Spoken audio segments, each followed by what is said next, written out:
үкімі қалай? Парыз ғой, иә? Намаз оқу парыз. Дәл сол секілді қыз балада балиғат жасқа толған кезде әуретін жабу парыз. Әурет деген кезде әйел адамның бүткіл денесі әурет анықтамасында. Илләл уажиб уәл кафайн. Жүз әурет емес, қол әурет емес. Бұл Құдайдың парызы. Бұл қазір имамдардың ойлап тауып жатқан мәселесі емес. Немесе біздің алдымыздағы ата-бабаларымыздың ойлап тауып айтып кеткен, жазып кеткен, қалдырып кеткен мәселе емес. Бұл кімнің сөзі? Бұл Алланың сөзі. Яғни әйел адамды Алла субхана ва тағала сол әйелдер деген Иса сүресінде айтқан, сол әуреттерін жауып жүру керектігін ескерткен. Қыз балаға. Енді ол жерде көптеген хикметтер бар. Енді оның не үшін сондай деген бірнешеуіне тоқтала кетейін. Әйел адамды Алла тағала өте көрікті жаратқан екен. Яғни ер адамға қарағанда әйел адамдар сұлу жаратқан Алла. Әйел адам сұлу келеді екен. Көз, тіл деген нәрсе бар. Яғни ер адамның шашына қарағанда әйел адамның шашы әдемі екен. Екеуін қойып қойса қатар. Бала мен қыз тұр да екеуі. Қайсының шашы әдемі десе, кімдікі әдемі болып шығады екен? Қыздікі әдемі болады екен. Алла тағала оны сондай көркем әдемі болып жаратқан қыз баланы. Сол көз, тіл деген нәрсе бар екен. Біріншіден көз бірінші түседі, бір жаңағыдай бір әдемі нәрсеге бірінші көз түседі ғой. Соны Алланың шариғатымен қыз балаларды сондай көзге түспеу үшін, ол денсаулығында зиян болады ол нәрсе. Өйткені әр адамның көзі саған түсе берген кезде сол жаман энергияны қабылдайсың сен. Шашың арқылы, денең арқылы, түрің арқылы. Сол арқылы ол қыздың денсаулығына зиян келтіреді деген. Яғни қыз адам баланың нәзік келеді екен. Ол ойлап жатыр, бұл ауырмаған қайдан келіп жатыр? Десе, ол қайдан келіп жатыр екен? Ол бөгде еркектердің көзімен келіп жатыр екен. Ана еркек бір қарады, ана жақтан күтіп алып, мынау біреу көзімен шарпыса жатыр. Яғни түрлі көздерге түсіп жатыр ана қыз бала. Алла тағала жоқтан барып жаратқан, Алла біледі, бізге не нәрсе керек, не нәрсе керек емес екенін. Сөйтіп қыз балаларға бой жеткен әрине, соларға әулетін жауып жүрді, парыз етті. Және қыз бала мынау жаңа айтылды ғой, шаш мәселесі. Сол шашымен жалпы мамандардың айтуынша, мынау шашын неге көрсетуге болмайды дейді. Қыз балалардың күннің энергиясына қыз балалардың несі жаратылысы мүлдем басқа екен, еркекке қарағанда. Мысалы, ер адамдардың біз жалаңбас жүре беруіміз күннің астында басымызды көрсетіп, бізге ондай қатты не өтпейді екен. Бірақ әйел адамдарға басын жауып жүрмесе, мамандардың айтуынша, мына күннің сәулесі оларға өте сондай зиянды сәуле өткізеді дейді оларға. Яғни олардың денсаулығына зиян болады дейді. Алла сол үшін оларға парыз етіп боран көрсетпе деп жатқан. Ол бір мәселе. Және бұл қыз балалар бір ұлттың абыройы екен. Жігіттердің абыройы. Көрдіңіздер ме, бір өткен жылы ма бір желіде көріп қалған, кісілер жіберген екен. Осы Европада істелінген. Жаңағыдай жасырын камерамен бірінші орамал тақпаған, мини-юбка дейміз ғой, ашық-шашық бір қызды былай. Көпшілік, қоғамдық, көпшілік адамдар жүретін жерде бір жігіт әдейі оған тиісіп жатыр, жұлқылап жатыр. Енді адамдар ары өтіп жатыр, жанынан өтіп жатыр, ешкім араласып, сен неғып қызға дөлекілік қыласың деп, ешқайсысы араласқан жоқ. Сондай бір кадр түсірді, сондай эксперимент жасап жатыр. Дәл сондай кадрға екінші бөлімінде жаңағыдай қарындасым секілді орамал таққан, ұзын киінген қыз баланы қойып қойды. Бөтен еркек оған да тиісіп жатыр. Ана өтіп бара жатқан адамның бәрі тоқтап жатыр ғой анаған. Неғып тиісіп жатсың болған дейді. Неғып тиісіп жатсың дейді. Ана айтады, сен не шаруаң бар дейді. Ана бір жігіттер ана ұра жаздап жатыр. Мен қарындасым, бұл мұсылман қыз көрмейсің ба? Деп арашалап жатыр. Демек, ғұлама айтқан, міне, қыз баланың орамал тағып жүру олардың қауіпсіздігі деген.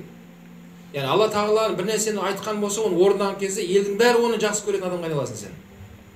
Яғни сен соған сүйіспеншілікке лайықты адамсың сен. Өйткені Алла субхана ва тағаланың парызын орындап жатсың. Эми адамдардын көңүлүнөн чыгуу үчүн эмес го онун баары. Onun көңүлүнөн чыгаратын Алла Тағала. Орамал тагуу аркылуу. Мынау Европада сондай бир убактысында сондай не болгон. Бир мусулман эмес киши мусулманга осындай сурак коюп атыр. Сендер айелдериңди, кыздарыңды бойжеткен, сондай адемі болып құлпырып жүрген кезеңінде орап тастайсыңдар, киіндіріп тастайсыңдар деп бастайды ғой мен. Біздің әйелдеріміз сияқты қыздарымыз секілді әдемі болып, жарасын болып жүрмейді ма қыз бала? Деп сол мұсылмандардың сол әуретін жауып жүрген әйел адамдарға сын айтып жатыр ана кісі. Енді ана мұсылманның жауабы мынандай болды дейді. Сол дастарханда тәтті конфет дейміз ғой, сондай бар еді дейді. Конфет. Біреуін алды да қабығын сыртындағы несін ашып тастады дейді жерге. Екіншісін алып қолына ұстап отырып та анаға сұрақ қойып жатыр, жаңағы мұсылман емес адамға.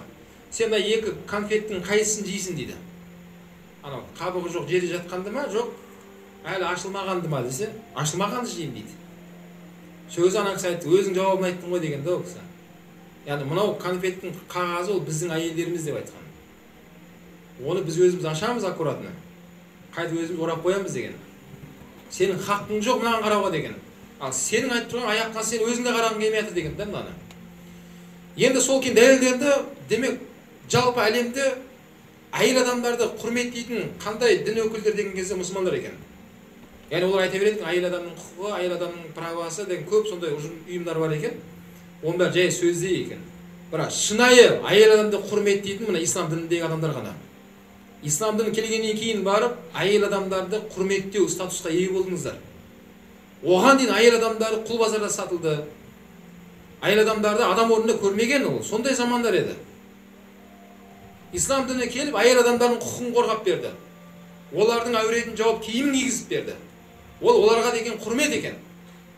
Яғни әйел адамға деген құрмет, бұл орамалын жауып, ұзын киіндіру деген сөз, оны орап тастау деген сөз емес. Бәлкім оларға деген ол не екен? Не екен? Ол құрмет екен. Сол үшін айта берсек, ондай көп әңгіме бар, құрметті жастар. Жаңа қарындастарға жеткізіңіздер. Ол біздің абыройымызсыздар. Қыз бала, жігіттердің абыройысыздар. Сіздер ұзын киініп, инабаттылықпен жүрген кезде қазақтың жігіттері еңсемізді көтеріп жүреміз. Ал жаңағыдай ашық шашып қойып көрінген қойында құшақтасып жүрген кезде біздің абыройымыз нөл болады онда. Өте қиын жағдайға түсеміз. Бізге өте ауыр болады. Яғни қазақтың қызын басқа біреулер қорланға іліп жол бермейміз біріншіден. Бірақ сондай тіркеліп жатқан, естіп жатқан кезде, естіген кезде ауыр, кәдімгідей қиналады жаның. Қалай болды? Міне Алланың шариғатымен жүрсек, құрметті жастар, және айтарымыз, иншалла, бәріміз бақытты боламыз. Бұл енді орамал деп атқанымыз, бұл бізге бір бейтаныс киім емес. Әжелеріміз, апаларымыз міне соны киіп, қалдырып кеткен киім. Бірақ айтарым,